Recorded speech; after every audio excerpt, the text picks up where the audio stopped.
Despite the colourful costumes, superhero stories can often have really dark elements to them, with murder, torture, and even genocide being common themes. Yeah, it's true. I sometimes wonder if it's even possible to become a member of the Justice League if both your parents are still alive. But sometimes it is worth remembering how ridiculous these stories are.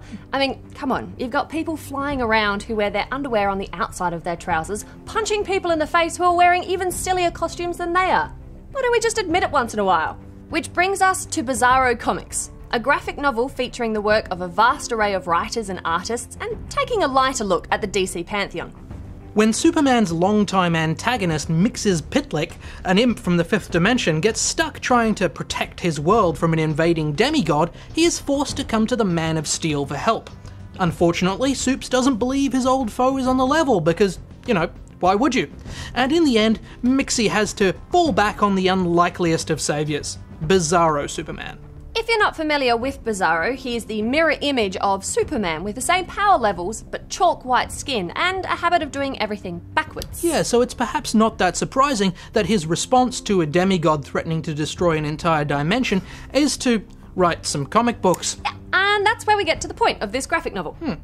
A series of perverse and sarcastic twists on beloved DC heroes that pokes fun at everything from Superman's array of super pets to Batman's inferiority complex. We've got the Atom feeling underappreciated because people only use him to find their lost contact lenses. We've got Solomon Grundy being schooled on economic pressures by Green Lantern. We've even got Wonder Woman taking a day off to have a cappuccino and write some cathartic poetry.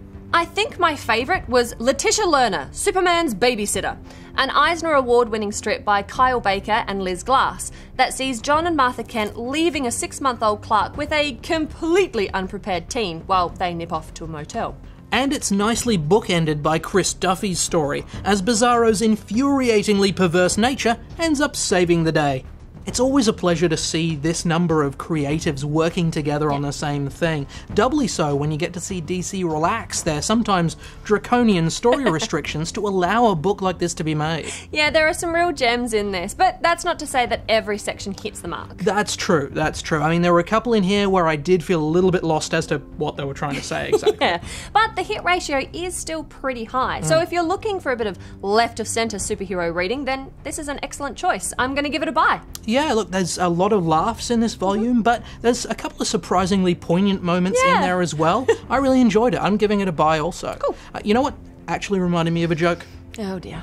How many surrealists does it take to screw in a light bulb? How many? 2. One to fill the bathtub with machine parts and the other one to paint the octopus purple. Ba-dum-ching.